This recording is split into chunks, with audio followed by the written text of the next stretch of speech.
Hey, what is up, YouTube? It is your boy Weeb here, and I hope you guys are having an absolutely amazing day today so far. Now, what I've got for you guys today is an OBS settings video, an update based off of my my previous video. OBS has had several very good updates since then, and so I'm going to take you guys through some of these settings. That way, we kind of know what's going on and what I think are currently the best settings to run, so that you get the best quality stream. There've been a lot of great changes. We have the AV1 encoder now, and it's a game changer if you stream on YouTube. If you're on Twitch, don't worry, it's coming, but I have you guys covered in this video too. So without further ado, let's go ahead and jump on over. Right, let's see. I will show you guys what version of OBS I'm on here too. So you see I'm on version 29.1.3. If you're not on that, I recommend you update, especially if you're a YouTube streamer like myself. There's a lot of great things in OBS today.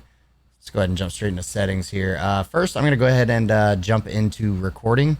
There's nothing really to know in the general tab. Most people just kind of change their theme. Personally, I think Yami looks the best. There's no betas out right now, so just leave that on stable. Snap sensitivity refers to the ease with which your windows snap. Your browser sources, your chat overlay, your face cam, whatever you stick on here. This is the sensitivity at which you can snap it. And obviously I have snap sources to edge of screen, etc., so that I can line my stuff up on corners and edges, because that's how I like to keep my face cam, as you can see. Then we go over here to the output tab, since we are doing recording first.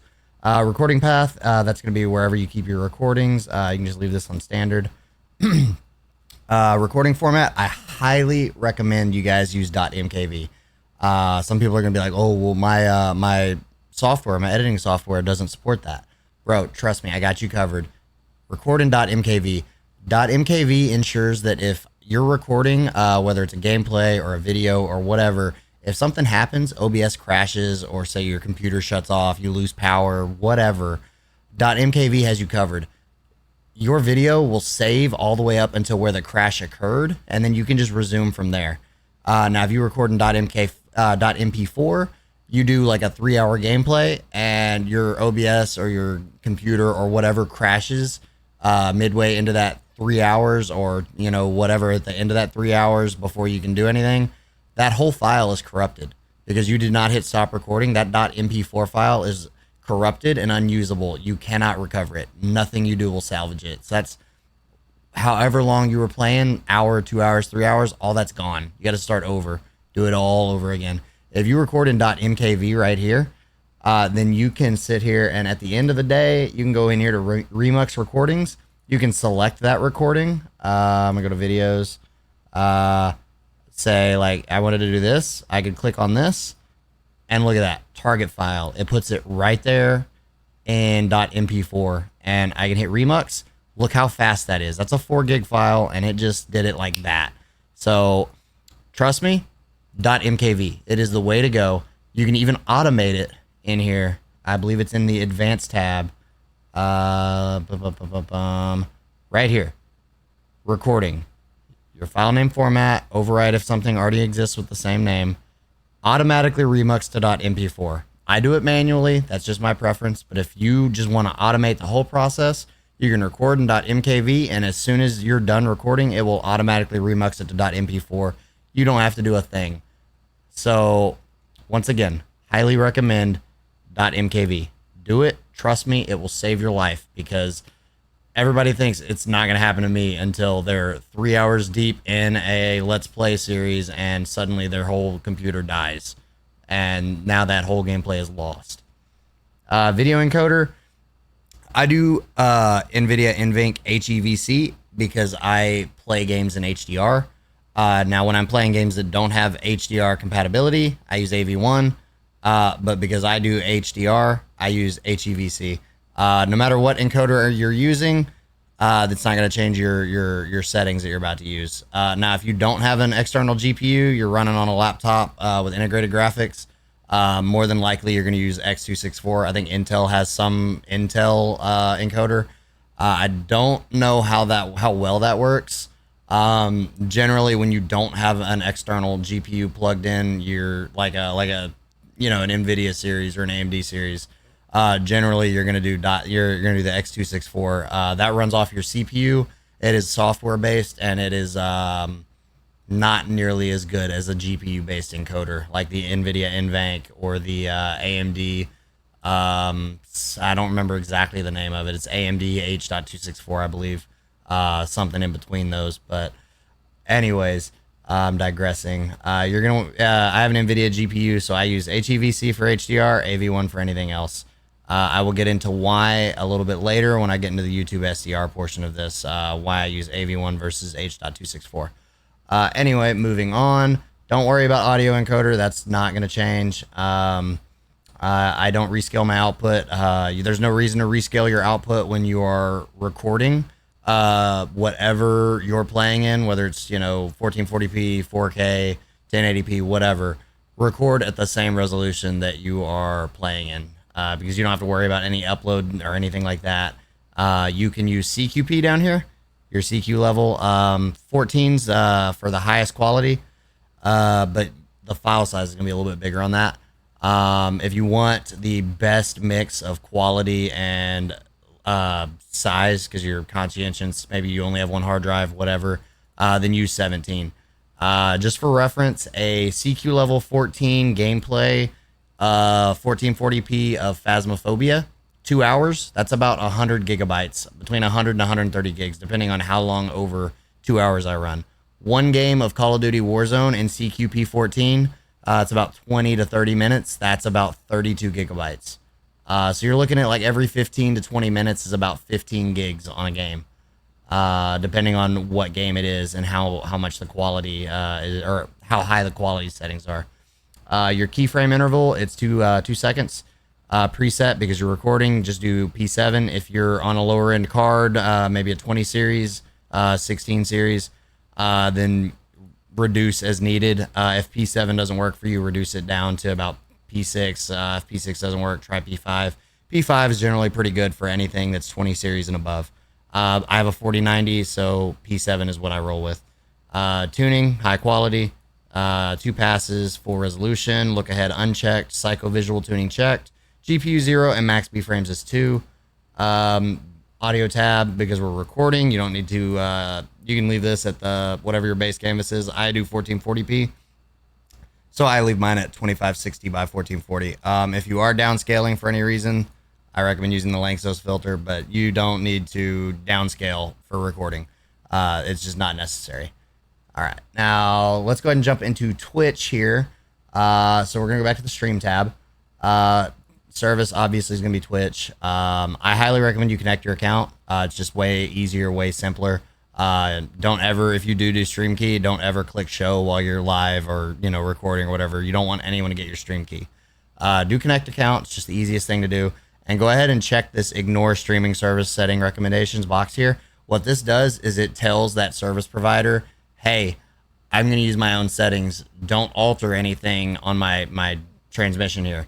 If you leave that unchecked, then what can happen is if, say, you set your thing to 720p, 6,000 kilobits per second, Twitch can receive that and be like, we think you should run this bit rate for 720p, and they can alter your bit rate. I don't recommend you leave that unchecked. Check it. That way, for a fact you're getting what you put in. And this will also help you out a little bit, because I'm going to teach you a little trick here. Now, streaming tab. Because it's Twitch, you don't have a whole bunch, all those same settings we had in the recording tab. It's NVIDIA NVENC, H.264, and X264, or whatever your AMD equivalent is. Again, if you have like integrated graphics, you may have like an Intel option here. You can try that if you can try that and see how that works. If it doesn't work, then default to X264, which again, it's gonna be a little bit rougher because it uses your CPU. It's software based. It's not nearly as good. If you have an NVIDIA card, NVIDIA NVENC H.264 all the way, 100%. Up here, these audio tracks, as you can see, I have VOD track checked with the 2. What this is if I was listening to music on stream, I could set my music to be on channel 1 as well as my game audio, and then I could have my game audio also play to track 2, but have music turned off of track 2. What that would do is I could play music over live stream. You guys could hear it, listen to it, vibe to it, jam with me, and then when it saves to the VOD later, the music won't be there because the music is not going to this channel too. A lot of people use that to kind of circumvent DMCA strikes and play whatever music they like. You are still at risk of a live strike. Live strike's very low possibility, but still a possibility nonetheless. So don't take this as me saying, hey, do this. You'll be perfectly fine, because I'm not saying that. If you want to take the risk, it's there. It is, again, very low risk, but still a risk. So do with that what you will. Weeb did not tell you to do one thing or the other. You can use rescale output here if you're going to stream in a different quality than what your base canvas is or what you're setting in your video tab. Personally, I don't really ever use this unless I'm going to be recording at the same time as I'm streaming. Then I would set up my everything in my video tab, and then for how I want to record, like say 1440p record in 1080p, and then I would click this to set whatever I'm going to be streaming at. But if you're just going to be using the video tab for your streaming and recording options, don't worry about it. You don't need to click this. Your rate control encoder setting is going to be CBR. Set your bitrate to 8,000. Doesn't matter if you're a Twitch partner, affiliate, whatever. If you checked that box in the stream tab, this ignore streaming service setting recommendations, you can get away with using 8,000 kilobits per second. Don't do any higher than that. If you set 8,500 or whatever, it may not allow you to stream. Twitch may reject your stream, but you can use 8,000 here and maximize the quality of your stream.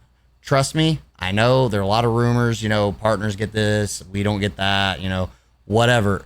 Trust me, do this, it will work. If it doesn't work, feel free to come yell at me later, but I promise you it will work. It will make your streams look a lot better. Keyframe interval is going to be 2 seconds. For your preset, you can do P6 here. If you have a higher end card, like a 4090, 3090, 3080 probably, you probably still do P7. But if that doesn't work, then obviously start lowering it accordingly. Tuning is high quality. Multi-pass mode is 2 passes for resolution. Profile is high. Look ahead again unchecked. Psycho visual tuning check. Max B frames is 2. The audio tab, because this is Twitch, you can go all the way up to 320 kilobits per second. You don't have to. 160 sounds just as good. But if you want to add more bitrate into your audio, then feel free. The option is there for you. Let's see the video tab here. If you are streaming to Twitch, one thing I would recommend, if you're playing a high motion game like say Call of Duty Warzone, or even Call of Duty multiplayer, just Call of Duty at all, Battlefield, something like that, just any FPS that's high motion, I recommend you put in your own bitrate here, resolution. I can't speak. 1664 by 936. This is slightly lower than 1080p, but it gives you about the same quality with very minimal stretching. You'll see a lot of Twitch partners stream these games in this resolution, simply because Twitch doesn't allow a high enough bitrate to get a good 1080p 60 stream going. This 936p is it's close enough to 1080p that you're not going to have to worry about it. It's going to look good either way. And you're going to see less artifacting, less blurring, and less pixelation than you would at 1080p 60. Because, man, I don't know if you guys have watched a Call of Duty stream in 1080p 60, but it's kind of bad. There's a lot of pixelation, especially around grass and when you're in motion. So I recommend trying 1664 by 936. If you don't like it, hey, you can always go back to 1080p, 720, whatever.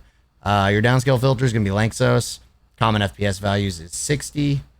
And then for your audio tab is pretty self-explanatory. You just put your audio devices on here. If you want to do things manually, then you can leave these disabled and you can add into your sources down here, your different audio sources. You'll actually see I do that for my game chat, like teammates, Discord, that sort of thing. It is not up here in any of these. It is a browser source down here, or not browser. It is an audio source down here that I add in manually later on because I have so many other sources already taking up my space up here. since I use a Go XLR and I can kind of split my audio up. Hotkeys, you don't really need to worry about those. You can set some if you want. Me, I don't, because I accidentally hit them sometimes and then screws up my stream. I just keep a stream deck instead. Accessibility, don't need to worry about that. Advanced, direct 3D 11. Process priority, I recommend doing above normal. Don't do high, because if you put it on high, then your stream could take priority over your game and then you'll get stuttering in game. I recommend just doing above normal. And then color format, leave that NV12, 8-bit, color space, Rec 709. One thing I change that you don't have to change, this is totally personal preference, is your color range. If you have your color range set to full, it gives you a little bit brighter picture. But if you keep it on limited, then your picture is just a little bit darker. Me, I like the brighter look of the full, and so that's what I go with whenever I'm not streaming HDR. But again, it's personal preference, all up to you, whatever you guys want to do. Again, we have this automatically remux button right here if you want to click that. But everything else in here, I don't really mess with. There's the automatically reconnect section right here. Definitely make sure that's enabled. That means that if your stream times out for any reason, say your internet goes down or something, it will automatically start retrying to connect. I also recommend keeping that number low, no higher than 5 seconds, anywhere from 2 to 5. But if you have it lower, the default here on retries is 25. I recommend raising that because 2 seconds 25 times goes by in under a minute. So if you want it to reconnect and like say you have to real quick, your internet went down and you have to unplug your router, plug it back in, and wait on that to boot back up. Sometimes that can take up to 90 seconds. So I recommend increasing this number. That way you have plenty of time to reconnect without your stream going down. Another thing I check is the enable browser source hardware acceleration. That just means that your computer hardware it will be used on your browser sources to help make sure that they buffer at the proper speeds, and there's no like lagging or stuttering on those. If you're on a lower end computer, then obviously you can uncheck it. That way you have as many of your resources going to your actual stream and game as possible. But again, I'm on a high end build, so I keep things like that checked. All right, now I'm going to click apply, cancel, and then we're going to jump over into YouTube SDR. Settings. For this, it's going to be the YouTube RTMPS server. Pay attention to that because if you want to stream in HDR, it is a completely different server. Leave it on primary, connect your account. 100% recommend you connect your account. Don't use your stream key. You can, but it's just so much easier if you go ahead and connect your account. Again, hit the check mark, ignore streaming service recommendations because you don't want YouTube changing anything that you put in here because YouTube's recommendations may be way different than what you actually want to use. Now for this, I'm going to go to the video tab first because I want to make sure, let's see, we're doing for 1440p because that is the majority of what people play on for FPS games these days. Personally, I play story-driven games in 4K, and then I play anything else in 1440. But your downscale filter, you don't need to do anything because they match. Common FPS is again 60. Now we're going to go to output, and I'm going to go over several different bit rates here. Now, as of like, I want to say 2 months ago, you're able to use the AV1 encoder on YouTube on their RTMPS server. AV1 is super cool, man. AV1 is so cool. With AV1, you get almost a 50% quality improvement over H.264. It's got like, I want to say the compression rate of H.264 is like a 1.0, HEVC is a 1.15, and then AV1 is like 1.4, man. Like AV1 allows you to stream at a much higher quality at a much lower bit rate than HEVC or H.264 calls for. So like for example, a good 1080p 60 stream in H.264 bitrate, I recommend no less than 9500. But I personally, I would stream at about 12.5. AV1, man, you could get a good 1080p 60 stream in 5 or 6,000 kilobits per second. It's crazy the difference it makes. So we're gonna do AV1 here. We're not rescaling any outputs. For 1440p SDR, I would do 12,500 kilobits per second. Now, if you are rescaling to 1080p, then you can do 6,000. Me personally, I think more is better, in my opinion. So I would still run at about 8,000. Sorry, I don't have numbers on my keys, and so I have to figure out where the numbers are. But if you're on a lower internet connection, AV1 actually lets you stream at 1080p, and you can use that much lower bit rate, so that you can still get there. So honestly, I have not tried 1080p, so you can try 5,000 and see how that quality goes, and then bump it up as you need to. But it's insane that you can go so much lower when before we were relying on 9,500 kilobits per second as a minimum. Again, for 1440p, I would do 12,500. And if you're playing in 4K, you can stream in 4K without using an insane amount of bandwidth like we've previously had to do. YouTube allows you to go all the way up to 51,000 kilobits per second. To give you guys an idea of what I generally stream at, I generally stream in HDR at 25,000 kilobits per second for 1440p. 4K, that would call for like 50,000 kilobits per second. Like it's crazy. I want to say SDR is like 35 to 40,000. The HDR would be right around 50. My internet upspeed is only 60 megabits per second, so I'm not trying to use more than 30,000 kilobits per second on a stream. But if you're streaming in HDR, you could actually stream at 18,000 kilobits per second. If you're playing a high motion game, then I would raise it. I would raise it to about 22,000, maybe 22.5. But the fact that you can even start at 18,000 is just insane to me. So I would try 18,000, especially if you're on like a 30 megabit upload speed. But if you're on a 50, then you can stretch it all the way up to 22.5, 25,000 and see how that works for you. Because 18,000 is doable for 4K with AV1, but on a higher motion game, I would want a little bit higher just to make sure that I don't get pixelation when I'm moving or when I'm fighting or whatever. Now your keyframe interval is going to be 2 seconds. I'm going to put this back to 12.5 because I am doing 1440p for this. P7, because again, I'm on a 4090. You can probably do P7 all the way down to a 3080. But if you're having difficulties, encoding lag or whatever, then obviously drop it down until that encoding lag goes away. Multi-pass modes, 2 passes, full resolution. Again, if you're having encoding lag and dropping this to P5 didn't fix it, then try 2 passes, quarter resolution, or single pass. Personally, the difference is negligible on all 3 of these. Visually, I don't see a difference, but I am able to do the full resolution, so I do the full resolution. Profile is main, that's your only option. Uncheck look ahead, and then check psycho visual tuning. GPU is 0, max B frames is 2. And then we go down here to our advanced tab, and again, direct 3D 11, above normal, NV12, Rec 709 for your color spacing. Color range for me is full. You can do limited if you like, but that's up to you.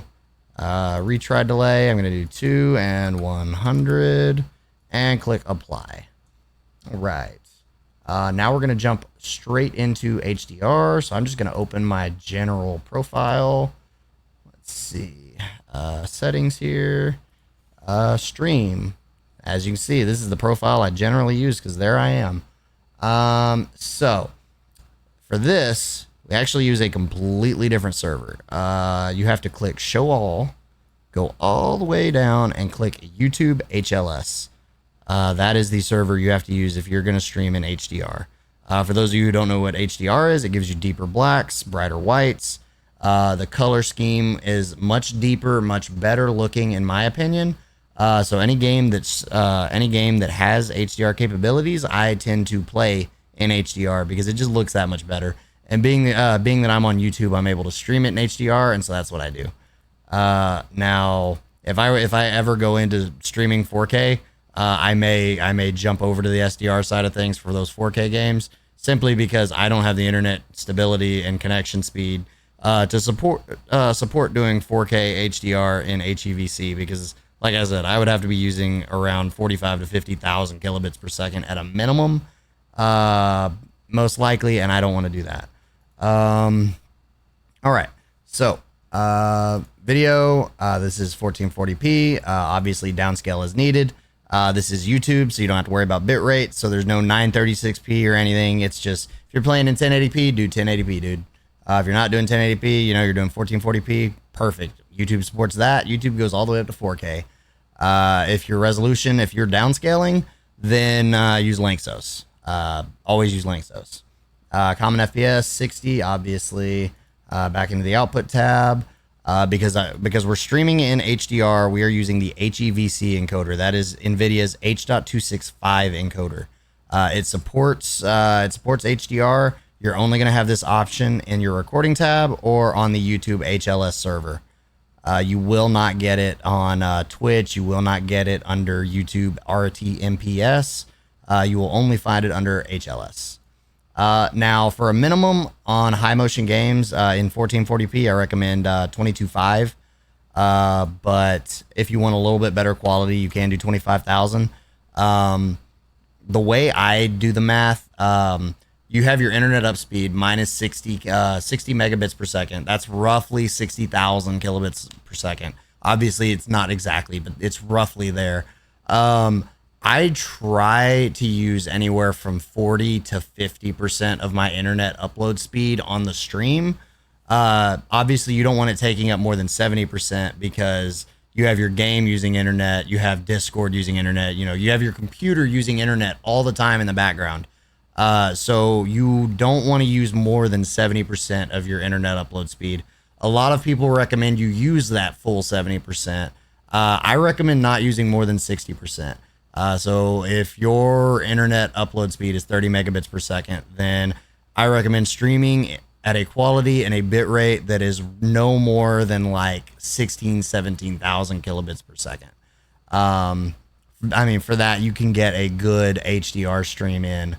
But I have the bandwidth, so I go a little bit higher. I generally, when I'm playing Call of Duty, I do 25,000 kilobits per second. If I'm having internet problems that day, I drop it down to 22.5. It doesn't make that big of a difference. It still looks great. I play in 1440p HDR, 25,000 A1 money. 22.5 is your minimum. If you're playing a low motion game, then you could probably go as low as 18.5. But I would not recommend going below 18.5 for 1440p. Now for 1080p, you can 1080p. I recommend doing anywhere from 12,500 to 15,000. Again, a normal 1080p 60 stream is around 9,500 minimum recommended. For HDR, I would add about 3,000 over that. Generally, my rule of thumb is about 30% over what I would use in SDR. That's where I start with HDR. So 12.5, that's where I would start as a minimum. 15,000 if you have the bandwidth to support that and you just want to be doubly sure. You know, you're playing a high motion game, you want it to look great, you don't want to worry about anything.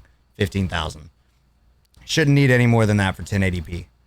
Now 4K again, that's like we're talking 45,000, 50,000. I'm not even gonna talk about that because that's probably 1% of viewers. And if you're watching for that, you probably already know what you're doing anyways. I doubt you'd be here watching to learn that. But just stick to AV1 for that, honestly, because that's a lot of bandwidth. I don't even want to think about that.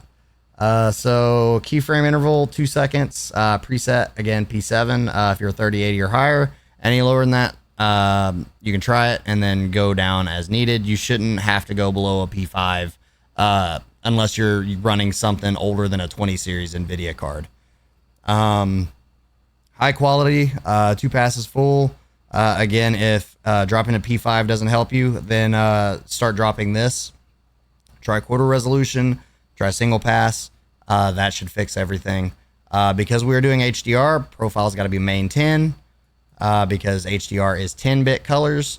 Look ahead is unchecked. Cycle visual tuning is checked. GPU 0, max B frames is 2. YouTube recommends your audio quality be at 128. Just leave it at 128. Don't worry about anything else. Then we go down here to our advanced tab, above normal, direct 3D 11, but your color format is going to be different. Now we're going to do P010, 10-bit 4202 planes. Your color spacing is going to be Rec 2100 PQ, not HLG, PQ. Color range is limited. Do not do full for this. Leave it at limited. Only mess with this and your SDR and HDR levels if you know what you're doing. Trust me. Just leave it at limited and call it a day. That's the way I would recommend you do that. I don't know why these are low. Let's see. Enable browser source. Cool. Now, one thing we need to do that we didn't have to do for everything else is you guys can see my awesome little transition there. This is where I was talking about. This is my Discord chat. And then PC games, that is my game capture. So whatever you use for your game capture, you need to open that up next. And you need to go down here to where it says RGB 10A2 color spacing. And you need to change that from sRGB to 2100 PQ. Because that is what we need for 10-bit HDR colors. Now, if you're playing a game, the caveat to this is if you're playing a game that does not support HDR, it's just a regular SDR game, you don't have to go in and change all your settings. You can continue playing it as you're playing it, and then you can go down here, you can open this back up, and you can just set it to sRGB, and the colors will be fine. So if you're playing a game and it opens up and like your colors have like a weird green tinge on the stream in your OBS window, then you know that the game you're playing is not loading in HDR, it's loading in SDR. The weird green tinge is because the colors are off, because it's OBS is trying to process it in 10-bit instead of 8-bit, and it's getting the colors wrong. So if you go down here and you just switch it to sRGB, then the stream colors, or the colors on the stream, will normalize, and it will go back to looking exactly how it looks for you. So you don't need to end the stream. You don't need to do anything crazy. Literally open this, click that, sRGB, boom, you're done. You're good. Nothing to stress and worry about there. Super simple, quick fix. But that is it. We don't need to worry about anything else. See, I showed you guys where that was. The cool thing is you can go in here to profile settings and you can literally save these. You can save different profiles. So if you're streaming to Kick or Twitch or YouTube or whatever, you can go in here and you can save, this is my Twitch profile. This is my YouTube profile. This is my HDR profile. This is my 4K profile, and you can save these so that you can go back later and you can just switch with a click of a button. You don't have to go in here and be like, man, I'm streaming on Kick today. Let me go in here and change 1,000 settings. That way I can stream on Kick. It's all right there. You click it, you're done. Good to go. Your settings are there. Nothing to worry about. You can do the same thing with your scenes. So if your FPS setup is different from like your story-driven game setup, or like your 1440p versus your 4K or your 1080p, because you stream on other services certain days of the week, then you can go in here and you can literally save them as scene collections and profiles, so that you can just click them and boom, done. Super handy, super simple. Personally, I love it. Helps me out a ton because I like to switch between stuff a lot. Honestly, I go through other, I stream on other services randomly all the time.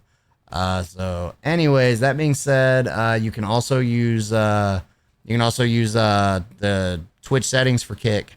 Everything should apply. The only difference is you got to get your Kick stream key and your Kick URL, and you go in here to settings, you go to stream, and you select custom. And when you select custom, you got to put in your server link that you get from Kick and your stream key right here.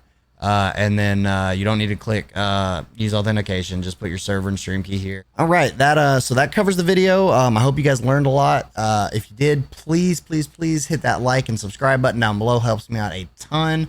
We are in the middle of growing. I'm finally a YouTube partner. This is actually my first long form video since making partner. I will be doing a Call of Duty settings video, as well as a Halo settings video, and probably a Fortnite video here soon. That way you guys know the best competitive settings in order to maximize your GPU maximize your windows, and make sure that you're getting the performance out of your GPU that you should be. That being said, hey, you guys have a wonderful day, and I will see you next time. Peace.